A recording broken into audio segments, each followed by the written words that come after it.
Assalamualaikum warahmatullahi wabarakatuh. Kembali lagi kita dalam rancangan pada hari ini bersama saya Anis Khadijah. Dan saya Rafhana Adawiyah. Topik yang bakal kita ulas pada hari ini merupakan seorang tokoh jururawat yang terkenal di Tanah Melayu pada satu zaman dahulu, iaitu Sibyl Ketigesu.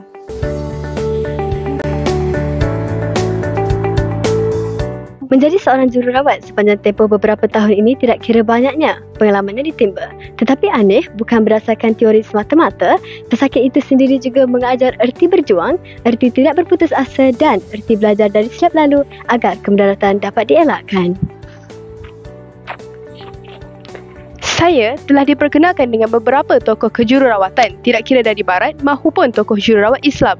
Selain daripada Florence Nightingale dan Rufaidah binti Sa'ad, ada seorang lagi tokoh jururawat yang seolah dilupakan oleh zaman. Beliau ialah Sibyl Ketigesu. Kenapa Sibyl? Beliau merupakan ikon dan tokoh keberanian dan kepimpinan bagi seorang jururawat.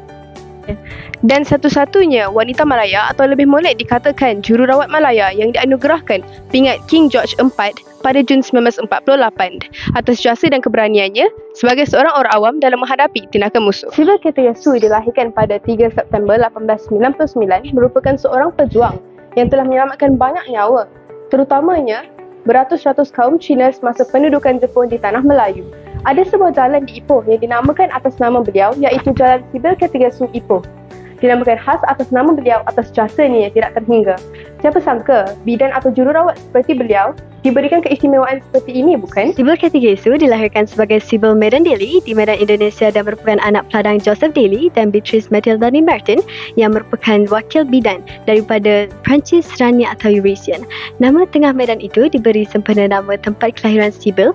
Walau bagaimanapun, Sibyl dibesarkan di Tanah Melayu dan mendapat latihan jururawat dan bidan di Singapura pada usia 21 tahun. Kemudian berkahwin dengan Dr. Abden Clement Ketigesu yang merupakan keturunan India Malaysia dari suku Tamil Ceylon pada 7 Januari 1919 di Gereja St. John, Bukit Nanas, Kuala Lumpur. Mereka mempunyai 3 orang anak, iaitu Michael Ketigesu, Olga Ketigesu dan Don Ketigesu, dan mempunyai anak angkat iaitu William Pillay. Kemudian mereka mengendalikan sebuah klinik di Brewster Road, Ipoh, Perak. Apabila Tanah Melayu dijajah oleh Jepun pada tahun 1942, mereka suami isteri bersembunyi dan berpindah ke Pekan Papan, Perak, dan di sinilah mereka memulakan bantuan dan khidmat tanpa mengira bangsa, terutamanya kaum Cina yang kebanyakan yang bekerja sebagai pelombong dan peniaga. Seperti lanjutan sejarah yang kita tahu, tentera Jepun memburu dan membunuh penduduk Cina ekoran sejarah panjang di China. Masa ini, MPAJA, Malayan People Anti-Japanese Army, telah ditubuhkan dan menentang hebat tentera Jepun. Pada masa ini, Sibyl dan suaminya telah memberikan bantuan perubatan serta maklumat kepada gerakan bawah tanah melalui kedai dispensari Ketigesu di Pekan Papan, Perak. Selain itu, mereka membuka klinik rahsia dan merawat ramai pesakit tentera MPAJA yang cedera.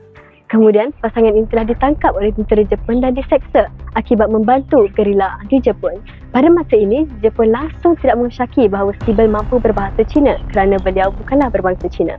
Walau diseksa dengan pelbagai jenis seksaan seperti kukunya dicabut, jarum ditusuk di bawah kukunya, kaki melecur akibat besi panas dan paling menyeksakan hujan wine Tokyo di mana air dimasukkan di dalam mulutnya dan dipijak-pijak agar air itu keluar kembali.